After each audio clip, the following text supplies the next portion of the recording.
Now we're going to move to today's perspective on the programme. And at a time when the world's oceans and its ecosystems are under increasing pressure from climate change, Canadian Shane Gross is motivated by telling stories about both the positive and negative human impacts on precious bodies of water. He is a marine conservation photographer, just named, in fact, Wildlife Photographer of the Year by London's Natural History Museum for one of his pictures. We'll talk about it straight away. He joins us now from Canada. Thanks very much for being with us on the programme. We're going to show the pictures, first of all. The Swarm of Life, it's called, isn't it? Tell us about the shot, how you did it, and how pleased you are with it. Well, I've been convinced that it's a good photo subsequently after winning the award. Everybody's been telling me how much they love it, which feels really wonderful. I took it while snorkeling in a beautiful mountain lake on northern Vancouver Island in British Columbia, Canada, on a beautiful summer July day. And there were thousands and thousands of these tiny western toed tadpoles migrating from the deeper part of the lake into the shallows to feed on algae and detritus. And they were swarming together. And a little fun fact for you, these little toad tadpoles will often school with their siblings. So these are probably a school of brothers and sisters going on the hunt. It's an amazing picture. I mean, it almost looks, well, it does look like a painting. It doesn't look like real life. I mean, what does it mean to win the award? It's an amazing award to win, isn't it? I mean, I've seen the exhibition several times when it goes around the UK, and the quality of the photos is incredible. Yeah, it's a huge honor for me personally. It's been a goal of mine since I started, becoming a photographer, and I never truly expected to win. But really, the honor is that I get to represent amphibians and wetlands, and specifically these tadpoles, in trying to fight for their right to exist on Earth.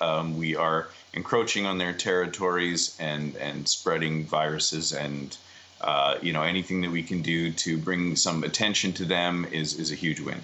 Let's talk about another picture. This is one you took in 2019. You describe it as haunting. It's a dead turtle caught in a piece of fishing line. Tell us about this one. Well, I came across this poor turtle on a scuba dive in the Bahamas. It had been tangled in fishing line, and part of that line also got tangled in the coral reef. So when the turtle went to surface for air, it couldn't reach the surface and it drowned. By the time I had found it, its eyes had already been eaten by scavengers, and it had long since passed. But I hope that the photograph can serve as a way, as a warning to us that if we keep up our ways, that the ocean won't be around for us, and if the ocean dies, we die. 50% of the oxygen that we breathe comes from the ocean, so we better start taking care of it. Yeah, I mean, there's even world leaders are meeting this week, aren't they, in South Korea to try and limit the amount of plastics, but not a lot of optimism around those talks because so many countries oppose these limits. I mean, how much of a problem do you think it is from the work that you see using your cameras, that what human impact is having on our oceans?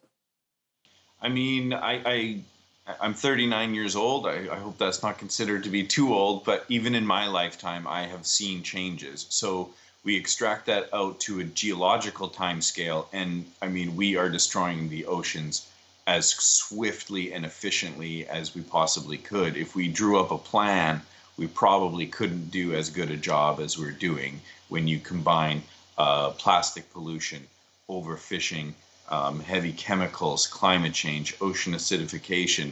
I mean, the list goes on, and each one of those is a major issue that we need to be taking very seriously.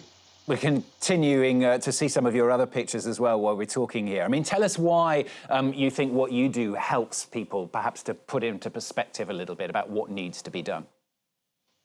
Well, the hope is that, the odd time we do help. Most of the time we're not helping, but we're trying. And, the idea is to get the word out there that these things are happening. There is still beauty in the ocean, and that it's worth fighting for.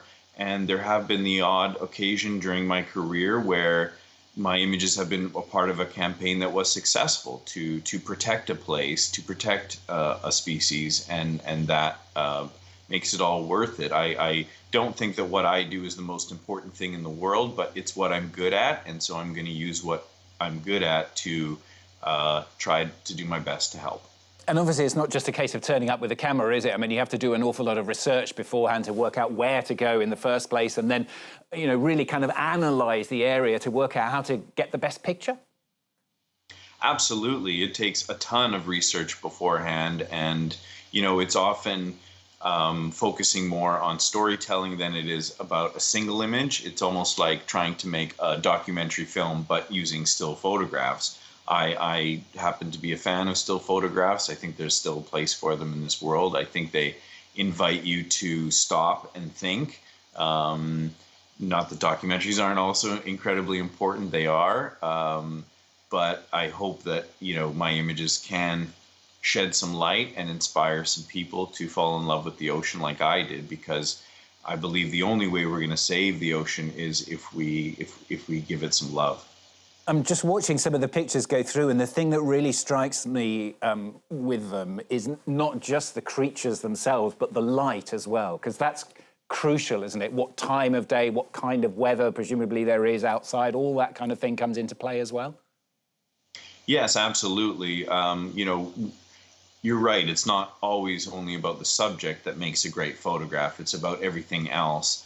And so we do spend a lot of time thinking about, you know, places where not only the animal is there, but are they friendly enough that they're going to come close enough to the camera? Is there any visibility in the water where we can actually take a photograph? What time of day is going to be best? What time of year is going to be best? A lot of forethought goes into a lot of these pictures. And then occasionally you do get lucky and something completely unexpected happens, and, you know, something you could have never planned for, but turns out to be great.